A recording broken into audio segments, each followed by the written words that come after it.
আমরা একটি মার্জিনালাইজড নারী নেতৃত্বাধীন এনজিও। আমি পেশায় একজন ডাক্তার। সবাই ডাক্তার এটাকে অনেক সম্মানের একটা কাজ মনে করলেও সমাজকর্মীদেরকে এখনও অনেক ছোট করে দেখা হয়। বিভিন্ন কর্মসূচিতে, বিভিন্ন সভা সেমিনারে আমি যখন গিয়েছি এবং ভয়েস রেজ করতে চেয়েছি, তখন নারী হিসেবেও আমার মতামতকে অনেক সময় গুরুত্ব দেওয়া হয়নি। আমাদেরকে যে কোনো ফান্ড ছাড় করাতে আমাদেরকে এনজিওগুলোতে ঢাকায় আসা যাওয়া করতে হয়।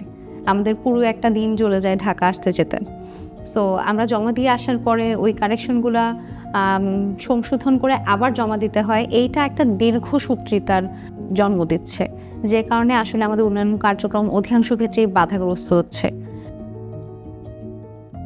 কিন্তু ইস্পাত প্রকল্পের আওতায় যে এনজিওগুলোর ডিজিটালাইজেশনের প্রক্রিয়াটা শুরু হয়েছে, এটা অনেকাংশেই আমাদের ফান্ড রিলিজের যে জটিলতা বা আমাদের এখান থেকে ওখানে ফাইল ট্র্যাকিং করতে হয়, এগুলো কমিয়ে নেবে এবং নারী সংগঠনগুলোর যে স্বীকৃতির অভাবটা, সেই অভাব দূর করে দেবে। আমার মনে হয় এটা আসলে নারী সংগঠনগুলোর জন্য একটা নতুন দিগন্ত উন্মোচন করবে।